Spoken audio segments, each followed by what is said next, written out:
And New York Congressman George Santos says he will not run for re-election. We'll start there at 4 o'clock. Hello, everyone. I'm David Ushery. And I'm Gilma Avalos in for Natalie Pascarella. Santos said that he will not seek re-election just moments after a scathing House ethics report found, quote, substantial evidence that Santos broke multiple laws. We've got live team coverage with reaction from Santos' constituents and a closer look at the report. Let's get upstairs and begin with Chris Glorioso in the newsroom. Chris. Well, Santos has already survived one vote to kick him out of Congress, but in light of this blistering report, lawmakers from both parties now planning to try again. New York Congressman Dan Goldman says he is prepared to reintroduce a motion to expel Santos right after the Thanksgiving break, meaning George Santos could be a former congressman by December.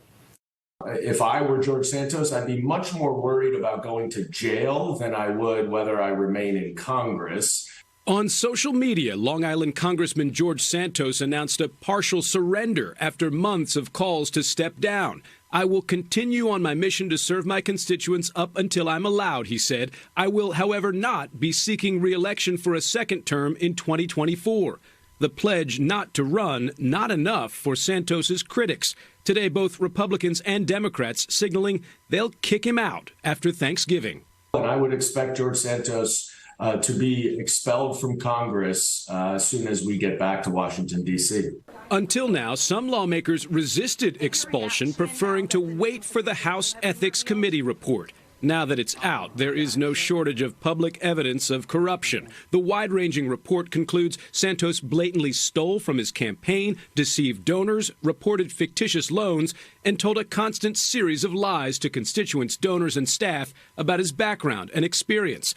The report also specifically detailed a list of suspicious campaign expenditures, including more than $10,000 on fashion at Hermes in Ferragamo, $1,400 at a medical spa that performs Botox treatments, $800 in cash from a casino ATM, and smaller purchases at OnlyFans, a website often used for adult content and pornography. It's been one ridiculous story after the next since last December when that initial New York Times story first broke.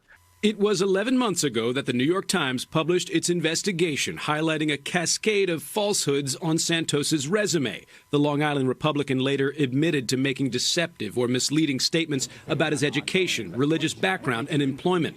More recently, the stakes raised. Federal prosecutors indicted Santos on counts of unemployment fraud, campaign finance fraud, money laundering, and even identity theft. He has pleaded not guilty. It's clear that he cannot remain in Congress. And so either he will cut a plea deal or resign, or he will be expelled. His choice, but it is clear that he cannot stay in Congress. Two George Santos campaign staffers have already pleaded guilty in the criminal probe related to the congressman's solicitation and use of donor money. The House Ethics Committee said the report released today includes evidence of crimes that have yet to be charged. That report being forwarded to the Justice Department. Today, Santos called the report a politicized smear. Back to you. Chris, thank you. News 4's Paisley Chang has been talking with his constituents on Long Island, and she joins us live from Douglaston with what they had to say. Paisley? And Gilma, the general consensus is what took them so long. But now that he has said he's not seeking re-election, they don't believe him, and they hope that Congress will go ahead and expel him first. Constituents in George Santos's district on Long Island reacting to news he will not run for re-election. Well, I wish he would run somewhere very far away because he makes me ill.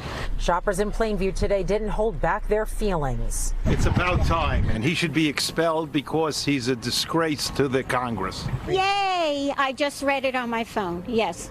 So, yes, yeah. Finally. I can't wrap my head around what's happening in the world, what's happening in our country. This comes on the heels of a scathing ethics panel report accusing Santos of blatantly stealing campaign funds to pay for personal expenses. It sounded like a very disappointing review that they gave him. So let's see what Congress does. He's a crook. He's our crook. He doesn't belong there. whether he's a Republican or Democrat. Some are hoping the House will expel him, as his legal troubles have made it difficult to do the job he was elected for. I have no idea what he's done for the district. He's so busy fighting off what he's accused of that he hasn't had time to do anything for us. Now, while he says he will not seek re-election, he is also rejecting calls to resign immediately. We're live from Douglaston. Paisley Cheng, News 4 New York. Paisley, thank you. And to read the entire ethics report, plus more on Santos's decision not to run for re-election, head to our website or download the free NBC4 New York app.